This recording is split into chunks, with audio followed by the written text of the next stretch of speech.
killed Abraham Lincoln. Brain surgeons become detectives to investigate the death of a great American hero. To help the police track down an anonymous killer, forensic scientists coax the dead to yield up their secrets.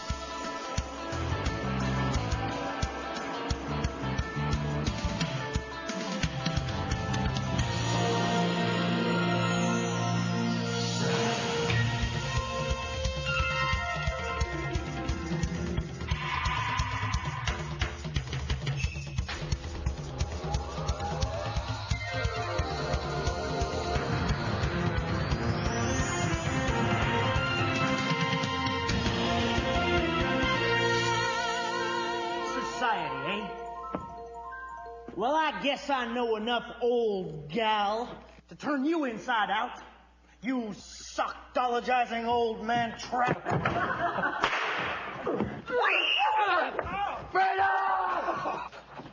History books tell us that John Wilkes Booth killed Abraham Lincoln. Sic semper tyrannis! But new scientific research has raised a controversial question about Lincoln's death. Did the doctors who tried to save the president actually help to kill him? John Wilkes Booth shot Lincoln in the skull and brain. This was a devastating but not fatal wound.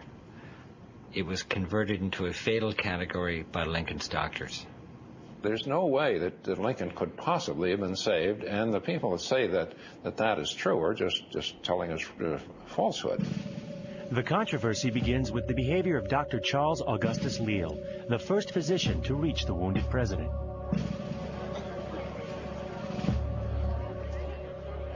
Not an heir to the fortune, Mr. Trenchard?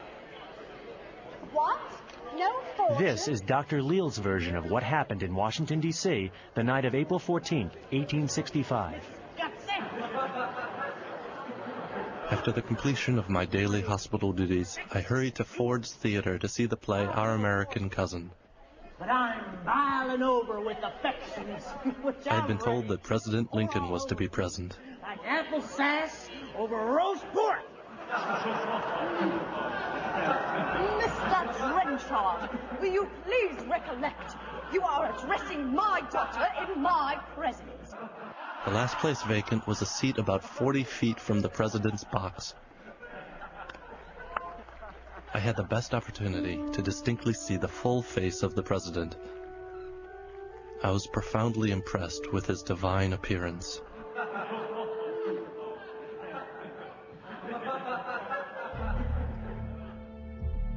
Just after 10 o'clock, the actor John Wilkes Booth enters the lobby. He conceals a fully loaded, single-shot pistol.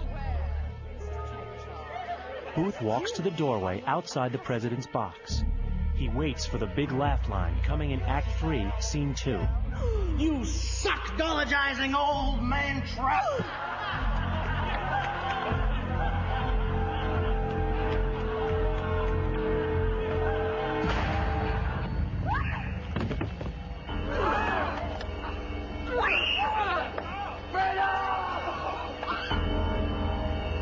I heard cries that the president had been murdered. I remained in my seat, not believing it, until I heard someone call for a surgeon. I vaulted over the seats, forcing my way through the excited crowd. Kill the murderer! Madam, I'm a United States Army surgeon. Oh, doctor, is he dead? We'll take charge of him. Do what you can for him. Oh, my dear husband, send for Dr. Stone! Do all that possibly can be done. I asked a gentleman nearby to cut his coat and shirt off. I placed my finger on his pulse, but could feel no movement. I examined his eyes, the pupil of one of which was dilated. I then examined his head and discovered a large, firm clot of blood. I removed the clot and introduced the little finger of my left hand completely through the cranium. When I removed my finger, blood followed, and he commenced to show signs of improvement. Two other doctors arrive, and Dr. Leal directs them to help him. You saw the others. The president's breathing was exceedingly labored. I leaned forward directly over his body, thorax to thorax, face to face, and forcibly breathed directly into his mouth and nostrils, which improved his respiration.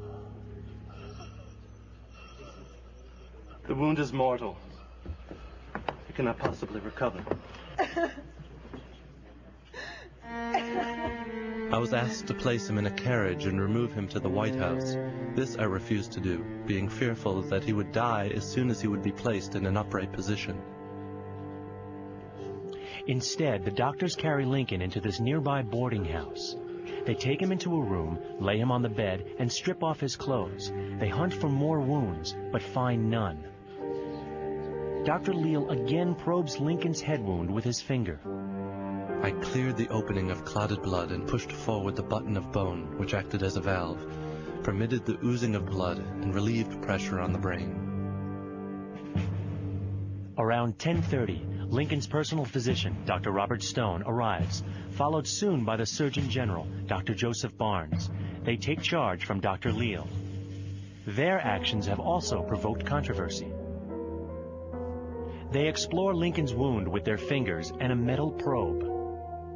Sometime before 2 a.m., both of Lincoln's eyes dilate widely and his muscles go into spasms. About 2 a.m., Surgeon General Barnes decides to hunt for the bullet. He probes Lincoln's brain but can't find the ball. The probe was introduced a second time, and the ball was supposed to be distinctly felt by the Surgeon General. From that point on, the doctors do nothing for their patient except to check his pulse and respiration, and keep the blood flowing freely from the wound. Several other doctors came by briefly during the night, but Dr. Leal remained steadfast, explains Park Service historian Michael Mayoni. The one doctor that spent all night in the room was Dr. Leal. He held Mr. Lincoln's hand. Even though Mr. Lincoln could not see or talk or feel, Dr. Leal said later on he held his hand because if he ever regained consciousness, he'd know he had one friend with him. At 7:22 in the morning, 9 hours after he was shot, Abraham Lincoln, perhaps America's greatest president, stops breathing. The doctors pronounce him dead. 44 years later, Dr. Leal, by then a prominent New York physician, remembered his actions with pride. Every necessary act of love, devotion, skill, and loyalty had been rendered during his helpless hours to the President of the United States. Dr. Leal's assessment of Lincoln's care has now run into a serious challenge.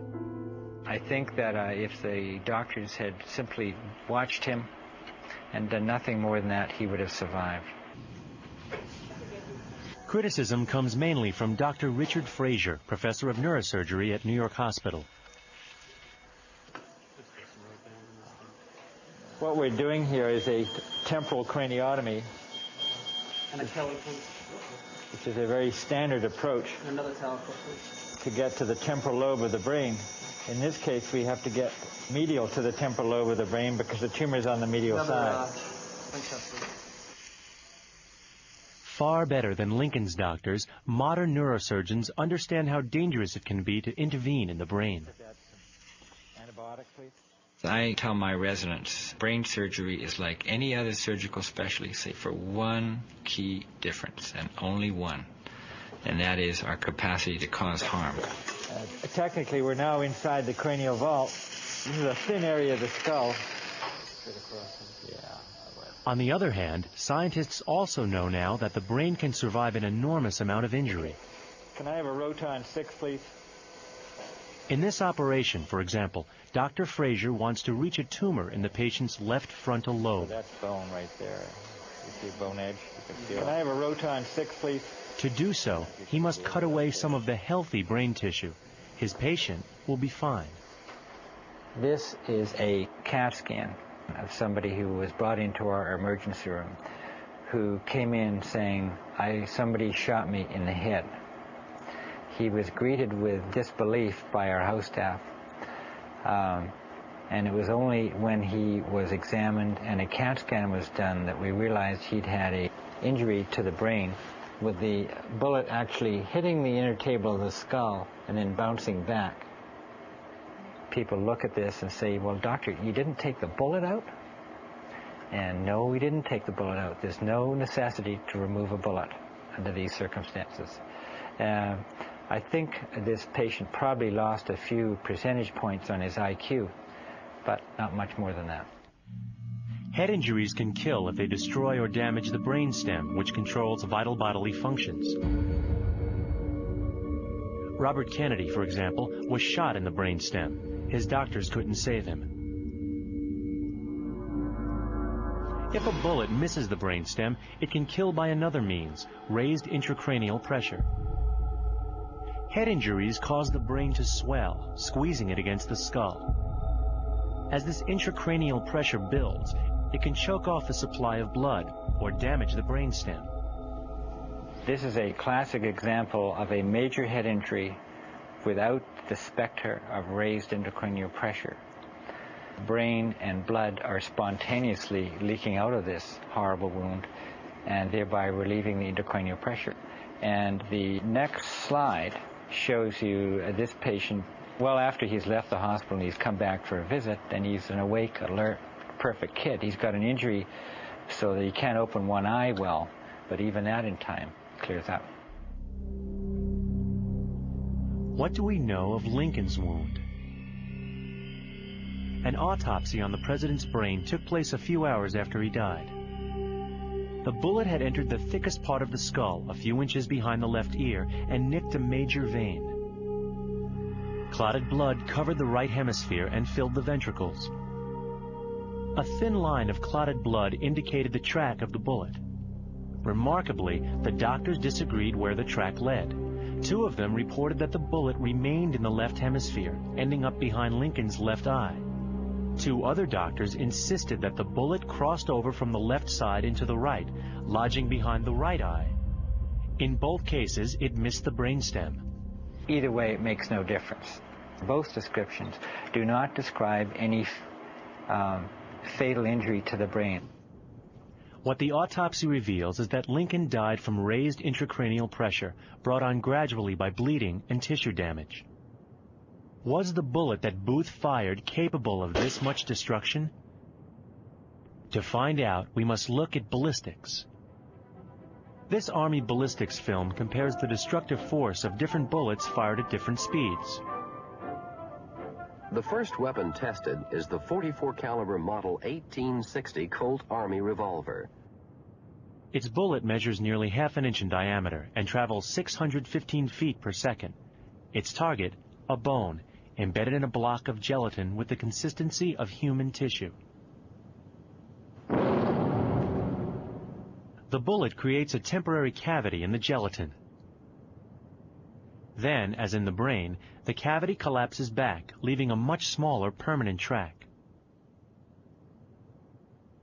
100 years later, the M16 fired a much smaller bullet more than 5 times faster, 3,200 feet per second.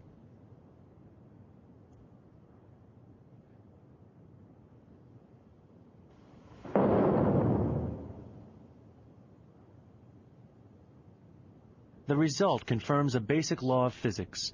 Velocity, far more than size and weight, determines energy or force. What can we tell of the force of the bullet that struck Lincoln? Dr. John Latimer, a leading authority on the Lincoln and Kennedy assassinations, has provided the most widely accepted account. Here we have a pistol, a Derringer pistol, exactly like the one that was used to shoot Lincoln, and short barrel, so it's not accurate at all at any range. It's a pistol especially for gamblers, and if you wanted to use it, what you did was to get right up to your victim and stick it right in his face and shoot him. Well, the nasty little thing about this short barrel pistol is this little row of dots that you see, which are the ends of the rifling grooves that make the ball spin. Well, when the ball spins, if it hits a piece of your skull, that piece of skull is also going to spin. So these fragments all went into Lincoln's brain spinning and were devastating. I mean, the wound it created was terrible.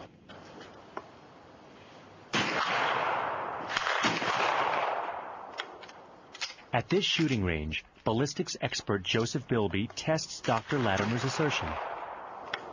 Okay, now we're loading with 10 grains of powder. Philip Cease, an antique firearms dealer, provides an almost exact duplicate of Booth's gun. He loads it just as Booth might have done. The powder has been put in, now putting a lubricated patch and the ball. The ball has the same size and weight as Booth's. It travels only a small distance inside the barrel. About an inch and a half travel. About an inch and a half the ball will travel after it's fired, which doesn't give it a chance to build up much velocity. And now the percussion cap. Bring the hammer to full cock and we're now ready to shoot.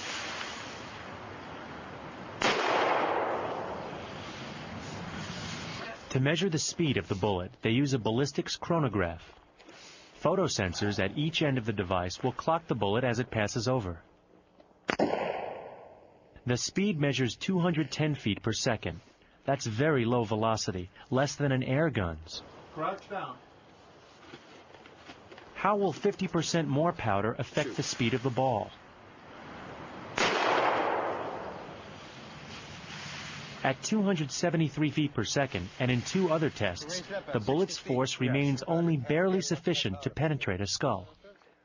Bilby also disagrees with the notion that the ball spinning enhances its destructive force.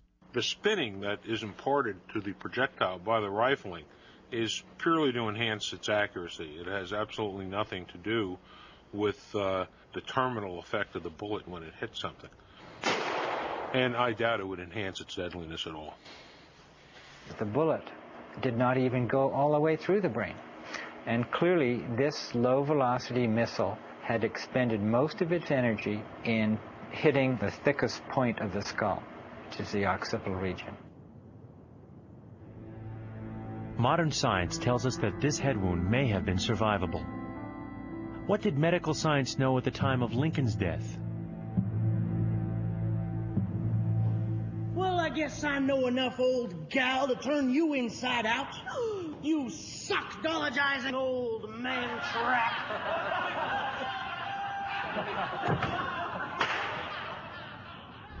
It's unfair to judge Dr. Leal and Lincoln's other doctors by modern-day standards. But did the care they gave the president meet the highest standards of the day? Standards of medical care had risen during the Civil War, in part because they had begun so abysmally.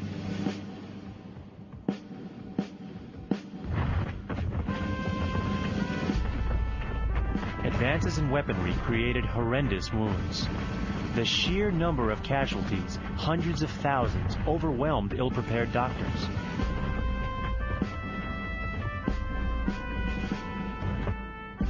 At first, there weren't enough ambulances to collect all the wounded.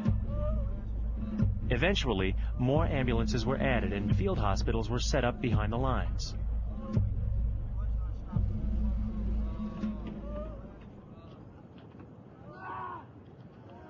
These hospitals proved a mixed blessing. They were very dangerous places compared to modern hospitals.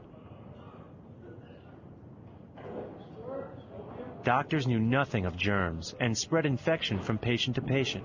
They performed more amputations than in any other war. They could cut off a limb in less than a minute. But the war gave American doctors valuable practical training, according to medical historian Professor Dale Smith.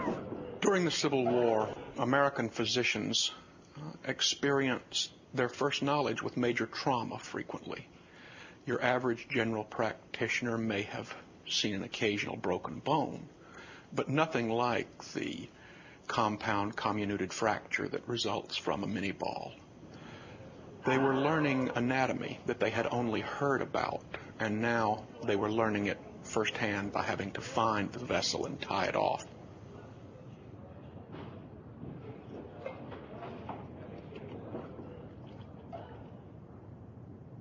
Medical schools provided limited training. Courses didn't keep pace with advances in medical science. By 1860, there is a reform effort to expand the medical school into the clinical arena, to in effect replace the one-on-one preceptor-apprenticeship relationship with the school going year-round. One of the leaders of the reform was Dr. Frank Hastings Hamilton, professor of surgery at the brand new Bellevue Hospital Medical College in New York. Hamilton lectured on gunshot wounds to the brain. As to the exact amount of injury that the brain may sustain without producing death, we are unable to say. It is surprising how much cerebral structure may be destroyed or removed in one instance without causing death. And on the other hand, how slight a lesion of the same organ may result fatally. One of the medical students scribbling notes at Professor Hamilton's lectures was none other than Charles Leal. Leal also served as a medical cadet at a military hospital outside New York. There he treated some gunshot wounds, but mostly diseases. He returned to Bellevue in 1864 to finish his courses. Leal's education was in many ways the absolute best that America had to offer. He was the equivalent of the honored graduate from the honor school in American medicine at the time. 1 month after graduating, Leal became an assistant surgeon at an army hospital in Washington, D.C. Just 2 weeks later, the young doctor would find himself taking care of his wounded commander-in-chief. Oh, doctor, is he dead? Do what you can for him. Oh, my dear husband, send for Dr. Stone. We'll do all that possibly can be done. Did Dr. Leal, in fact, live up to his promise? Yes, says Lincoln assassination expert Dr. John Latimer. Dr. Leal did the only thing that helped Lincoln at all. When he probed into the scalp to see if the ball had gone through into the brain, and he pulled his finger away, the clot was pulled away, and oozed, a bloody ooze of probably necrotic brain tissue, and a little blood oozed out, and immediately Lincoln began to breathe. What then shall you do if a ball has entered the skull and has lodged? Will you introduce a probe and explore freely until it is found? Certainly not. The natural structure of the brain is so soft and fragile that when you introduce a probe, it is almost impossible to determine whether you are following the track of the ball or not. The finger is a safer instrument, but even this may be plunged into the structure of the brain without your being conscious of the error. Poking the finger into a bullet wound wasn't a good idea in 1865, and nor is it today. I wouldn't expect a 1 month medical school graduate to know a whole lot, and as far as I know, and I can't document this in any way, this was the only head injury up to that time that Leal had ever seen. I wouldn't blame him terribly for this, any more than I would one of my junior interns doing such a thing. But just how far into Lincoln's wound did Dr. Leal go? Dr. Latimer believes he never actually touched the brain. It absolutely did not happen. It could not happen. And the reason is that the hole in the skull, which is made by a .41 caliber Derringer ball, is so small you cannot get even the tip of your littlest finger through. Dr. Robert Hariri, a specialist in brain trauma, will test this claim. He uses the head of a pig cadaver, a standard experimental practice. What we've set up in this experiment is a model so that we can test the effect of the Derringer blast on this cadaver skull. And what is exposed here in the drapes is an area comparable to the actual wound site. As you can see, this small probe that's coming out of a small incision at the top will allow us to measure pressures inside the brain as the bullet enters and immediately thereafter. How far from Lincoln was the gun when Booth fired? Estimates range from 4 feet to point blank.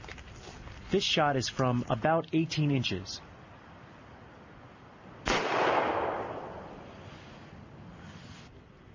That's perfect. Oh, that's very perfect. The round has penetrated the skull. I feel a very smooth hole without any fragments protruding, but it's too small for me to pass my finger into the hole. So Leal may not have reached into Lincoln's brain, but did his probings nevertheless do damage? Dr. Hariri examines the results of his experiment. We've got a printout from the pressure transducer that we had implanted in the cadaver skull. What you see here is that at the time of the gunshot wound, there is a dramatic increase in pressure within the skull. This pressure goes from baseline of about 0 to 100 millimeters of mercury over the course of a few seconds, and then comes back down to baseline very rapidly. As you see in these discrete examples further along the baseline, even the introduction of a small volume of the tip of my finger was associated with a dramatic rise in pressure within the skull. In this cadaver skull, which is a static, non-changing system, we see that just the introduction of a small amount of volume from the tip of my finger raises pressure within the skull dramatically. You can imagine what occurred in the situation with Lincoln, where you've got a fresh gunshot wound, the leakage of blood from that severed vein, and now the physician probes his finger into that entrance wound. Leal's digital exploration of Lincoln's brain raised the intracranial pressure, not reduced it. So Leal's contribution clearly had an adverse outcome. I'm a surgeon. How can I help? I'm Dr. Charles Leal. Doctor, take his arm. Leal's next step, giving the president the then new method of artificial respiration, may have been his most appropriate action. If, as he suspected, the president was not breathing in the box, Leal kept the president alive. The president would have been dead in 3 or 4 minutes in Ford's Theater if Leal or somebody had not intervened. The wound is mortal. It cannot possibly recover. Was this pessimistic diagnosis a good one? Probably not. Physicians of the day already knew that serious wounds to the brain were survivable. One celebrated case was that of Phineas Gage, a Vermont railroad worker, shot through the brain with an iron bar in 1848. He lived an active life for another 12 years. His case was well known to Dr. Leal's teachers. This single example will suffice to illustrate what terrible injury the brain may sometimes suffer without entailing serious consequences, and may properly encourage a hope of a successful issue of many of the most unpromising cases. He had been taught that if the patient survived long enough to get to the hospital, he would probably be all right. But remember, this is a time of wooden ambulances and slow transportation, and getting to the hospital can be hours. We'll take him to the White House. No! The journey could kill him. The nearest house. Once at the boarding house, Leal observed proper military protocol and sent for his superiors. As this community of practitioners gathered, the situation changed from a young, well-trained practitioner with a couple of associates to VIP medicine. VIP medicine involves bringing in distinguished practitioners, the Surgeon General, who has not laid hands on a patient in years. He's a medical bureaucrat. Robert Stone, the president's personal physician, is a general practitioner with very little experience in bullet wounds. But because of their seniority and their position, the younger men began to defer to them. Leal had sent earlier for this Nelaton probe. The Surgeon General now used it to hunt for the location of the bullet. I have a life mask of Lincoln here and 2 Civil War skulls. This skull has an entrance wound very similar to that suffered by the president, entrance here in the occipital bone. The probe was used in this manner to locate the ball. The Surgeon General pushed in several inches, passing what he thought were fragments of bone. He tried again. This time, according to first-hand accounts, he went in almost to the president's eyes. I find that astounding, just astounding. And certainly that couldn't be done without further injuring the brain. the lack of clarity about where that bullet actually came to rest makes one wonder whether, in fact, the bullet didn't penetrate too far into the brain, but was pushed along there by this continual probing of the wound with a fingertip or a metal probe or whatnot. Obviously, those things would contribute to the severity of the brain injury. According to Dr. Hariri, the autopsy findings suggest the extent of the damage that the doctors may have done. The thin tracks of clotted blood provide the crucial evidence. It's not clear from the autopsy report, at least in my mind, whether the track which they describe was due to the passage of this bullet or, in fact, due to the passage of a probe into the brain tissue itself, both of which could cause this track of clotted blood through the tissue. I would suspect that because of the narrow and very, very well-defined and delineated nature of this track, it's more likely that it was caused by the passage of a thin metal probe. Will you introduce a probe and explore freely until it is found? Certainly not. When they began to use the Nielton probe 6 and 7 inches into the brain, it was very clear that this was not current 1865 medicine. This was the Surgeon General and Dr. Stone practicing VIP medicine. And VIP medicine is almost always bad medicine. That Lincoln's care had become VIP medicine is made clear by the different paintings of the deathbed scene. Many artists painted this room.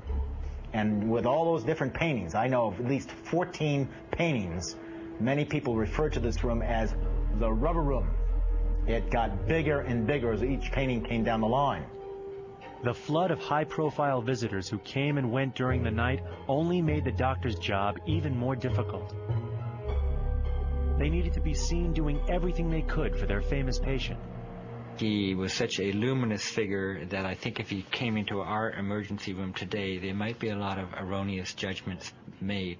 We call it the famous person syndrome. And we frequently see people who come in here who are either notorious or very famous or extremely wealthy, who often get substandard care because people simply lose their critical judgment. There's a whole issue of presidential health care that gets intertwined with this whole story. 16 years after Lincoln's murder, an assassin shot President James Garfield in the back. Garfield lingered for 11 painful weeks. The doctors infected the wound with an unclean metal probe, then created even more damage by exploring the wound with their fingers, actually touching the liver. To try to locate the bullet, the doctors turned to newfangled devices, such as Alexander Graham Bell's induction balance apparatus. Likewise, President McKinley was shot within a mile of a modern hospital. The doctor, who'd never treated a gunshot wound, insisted on operating under failing light in a first aid station. McKinley died 9 days later from blood poisoning. Both McKinley and Garfield got simply appalling treatment. And I'm measuring this against what I know of the contemporary standards of the day. Clearly, Garfield and McKinley were killed by their doctors, and I don't think anybody will dispute that. They were not killed by the people who shot them. On the flip side, take the case of Ronald Reagan.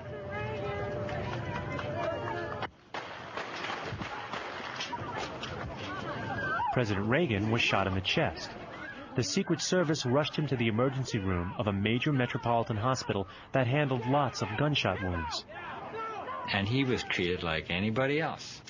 And I think that he was treated in just the right way. He's the first president, as far as I can tell, who was treated well. In the case of Lincoln, his doctors were certainly guided by the highest altruism. They believed they were doing their best for a man they revered. Had Lincoln survived, he would most likely have been severely disabled, unable to see, to hear, and to speak. In a terrible sense, it was easier for the nation to mourn Lincoln, the fallen martyr, than Lincoln, the hopeless invalid.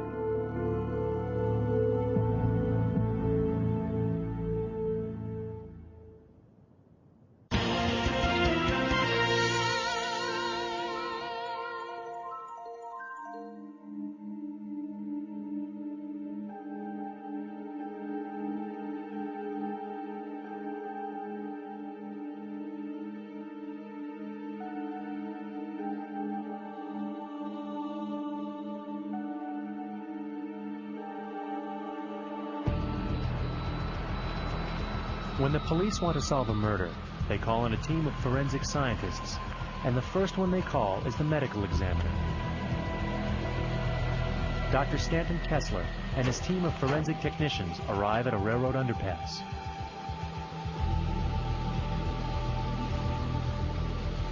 The police have found the body of a woman in a tunnel where homeless people sleep. She has no identification. There are no witnesses. It's up to the medical examiner to determine cause of death. Harry, how you doing, doctor? Well, it appears that we have a homeless person here. It looks like someone stabbed her 3 times in the stomach with a broken bottle. The facts seem clear. Another night of heavy drinking that ended in senseless violence. The police scour the tunnel for shards of glass that may be the murder weapon. Meanwhile, the medical examiner checks for more clues on the victim's body. How long would you say she's been dead, Doc? I don't know. The problem is she's so cold that everything's retarded. Rigor's retarded and the body's pretty cool. It's real hard to see here. I'd sooner have her worked at the morgue. Let's bag her up, put her in a pouch, and get her back to the morgue. We'll look at her in the morning. I don't want to lose any evidence. So far, no one's seen anything that surprises them. Dr. Kessler will take Jane Doe back for autopsy, and the police will probably just close her file. Another unsolved murder.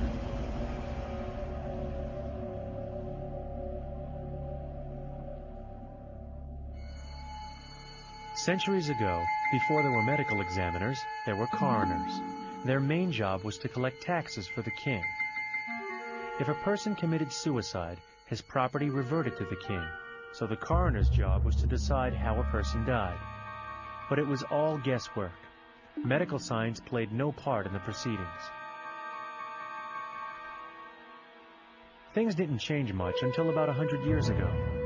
When Scotland Yard detectives were hunting for Jack the Ripper, they turned to scientists to determine how his victims died. Forensic science was born.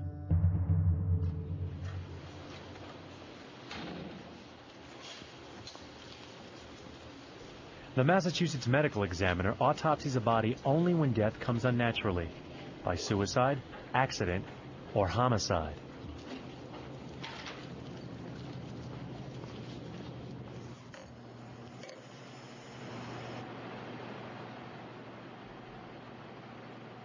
They usually handle up to 8 autopsies a day. Jane Doe will have to wait until the morning. There are too many others in line.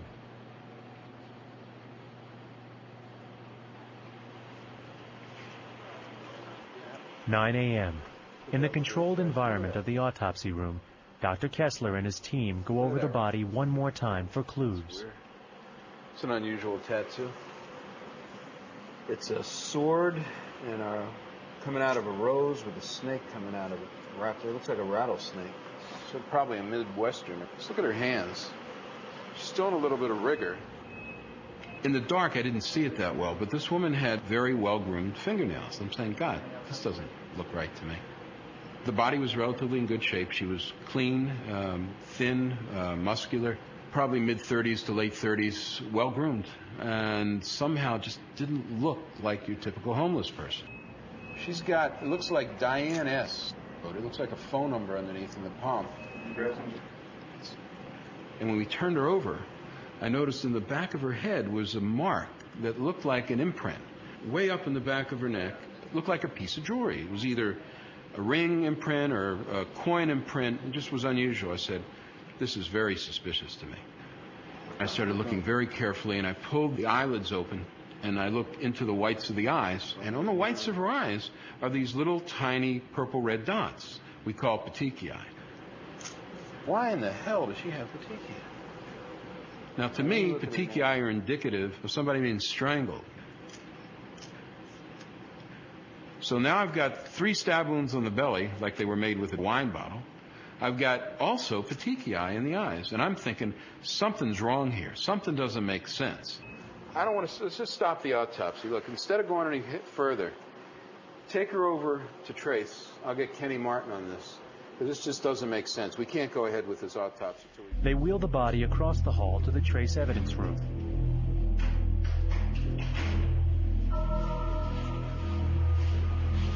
State Police Lieutenant Ken Martin has the tools to locate hairs, fibers, and any other evidence that the murderer may have left behind. We turn on the alternate light source, a monochromatic light, which when we shine it on the body or on the victim's clothing, what will happen is it will cause fibers which we normally wouldn't see to fluoresce. And these are fibers we couldn't normally see. We'll be able to recover those, and those might be able to be tied in. We'd then go through and take hair standards. And the purpose of doing that would be later on, if we were able to locate her assailant, we would take the known standards from the victim and compare them to any hairs which were recovered at the potential scene. Hair varies in color and thickness on different parts of the head, so Lieutenant Martin collects 50 samples to get an accurate reading. From there, we would take a toothpick and we would scrape underneath the nail. We'd then cut the nail off and recover that. And what you're looking for there is sometimes if the victim struggles with her assailant, you may find pieces of skin or blood which can be related back to the suspect. In some cases, again, you can also find fibers. Lieutenant Martin also photographs any unusual markings on the body. On her hand, he finds a name, Diane S., and part of a phone number, but only 4 digits are visible. It could take months to run a search. Finally, he takes her fingerprints. Once we take the prints, we run those through our computer in Boston to hopefully identify her. Possibly she has a record on file. The Massachusetts State Police Crime Lab was one of the first in the country to computerize their fingerprint files. They can compare this print to 450,000 in the system. Sergeant Brian Windsor goes right to work on the print. Every fingerprint is made up of ridges. Some end abruptly and are called end ridges. Others are forked, and they are called bifurcations. The pattern these ridges create is unique to each individual. The computer recognizes this pattern, turns it into a mathematical formula, and compares it to others on file. It comes up with the 5 closest matches.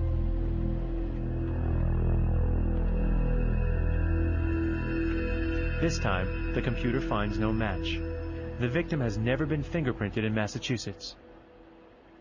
So Lieutenant Martin decides to check the print against an even larger database, the 193 million prints that the FBI has on file. We took those prints, sent them down to the FBI, and had them run them through their records, which would be throughout the country. And subsequently, there were no record on file with those prints either. A bottle also came in with the victim, which we thought had been used to actually inflict the wounds to the victim. The bottle has no visible fingerprints, so Lieutenant Martin dusts it with a powder that brings any latent prints into view. As a result, we were able to obtain a latent fingerprint. We compared it to the victim's, found that it wasn't hers. We had high hopes that it would be the suspect's. This time, the computer finds a match. Lenny Brewster, address unknown, a record of petty larceny. As a result of the investigation, it was found that this particular individual happened to be in jail at the time of the homicide. As a result, he could not be the suspect, and now we're left with a dead end again. But Dr. Kessler hopes to move the investigation in another direction. Maybe he can find some answers in the scrapings taken from under the victim's nails. To make the sample visible under a powerful scanning electron microscope, Dr. Kessler coats it with a thin layer of vaporized gold, which conducts electricity. Regular microscopes use lenses and light to magnify images. The SEM bombards the sample with a high-voltage beam of electrons that scans the surface. It produces a 3-dimensional image magnified up to 20,000 times the original size. Dr. Kessler discovers abnormal skin cells called parakeratosis, found in eczema. and they don't belong to the victim. Could they belong to the murderer?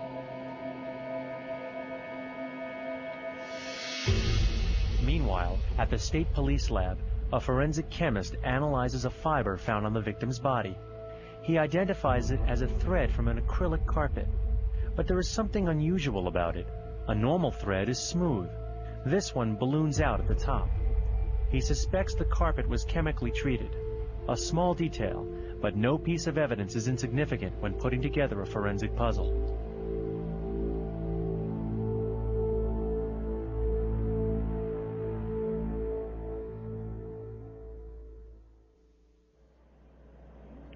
With the evidence collected, Dr. Kessler goes ahead with the autopsy.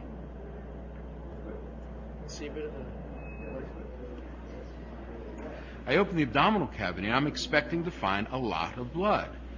Look at this. The wounds go right through her liver, but, you know, I don't see much blood here. It's, right there. It's barely any blood. It's less than an ounce. Look, the stomach is cut. There's no hemorrhage around here. I'm looking at the spleen here. You know, Rock, look. There's a couple stab wounds here, but there's next to no blood, and there's very little blood around here. This belly should have had 1.5 quarts of blood in there. This was very unusual. And I suddenly thought this was somebody who was stabbed after they were already dead.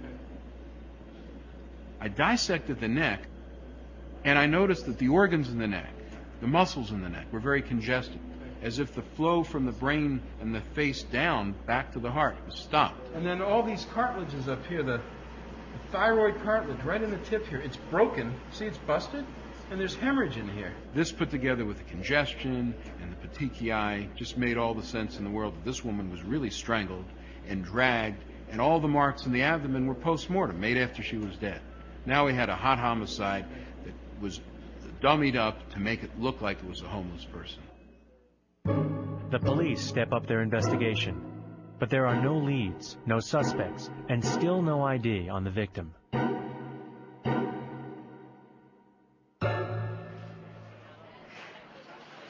Until Lieutenant Martin has lunch with an old friend, Charlie Walsh, a special agent with the FBI.